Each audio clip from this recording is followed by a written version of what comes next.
I think there's a lot of people who realize that divine command theory feels a lot like moral subjectivism, but they can never explain why, so here is that explanation. With divine command theory obviously being the idea that God decides what is right and what is wrong, and moral subjectivism being that personal opinion decides what is right and what is wrong, you're going to have a lot of people who laugh at the claim that divine command theory has anything in common with moral subjectivism. And don't get me wrong, their rebuttal is usually sound at face value. If I were to make the claim that divine command theory is subjectivist in nature because you're talking about the whims and desires of God, that would be a flawed argument. If God is assumed to be all-knowing and benevolent, then he knows what the truth is and he has the conviction to stand by it. So it wouldn't be his opinion that it is right, it is objectively right. And so divine command theory must be objectivist then, right? Well, yes and no. I think the reason people can't really express the issue here is because it requires some $5 words. This really boils down to the difference between ontology and epistemology. Yes, you can say that if God is all-knowing and good, then he can decide what is good because his opinion isn't actually opinion, it's fact. But that is an ontological claim, a statement of reality independent of your knowledge of it. What makes you think that you know that God decides what is and is not moral? This is a question for which there is only one answer. Because I've read the Bible extensively, and nowhere does it say that God decides what is and is not moral. You would only believe that if you also believe that God literally knitted you together in your mother's womb,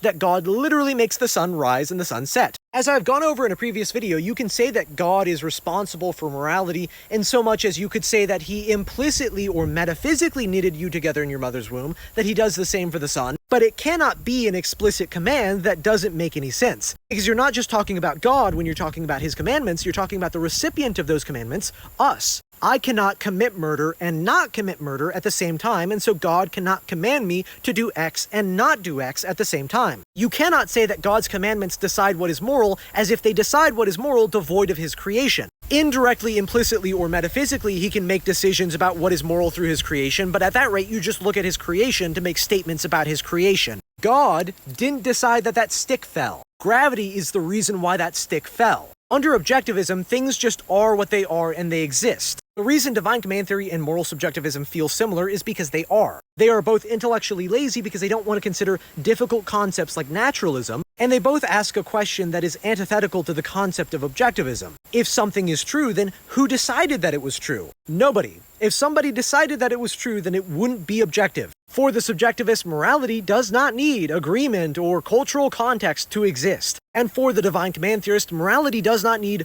God's authority any more than the sun needs God's authority to rise, any more than that stick needed God's authority to fall. You can say that it does, but you have to say that it also just exists in its own right. And to reject that is to reject objective morality.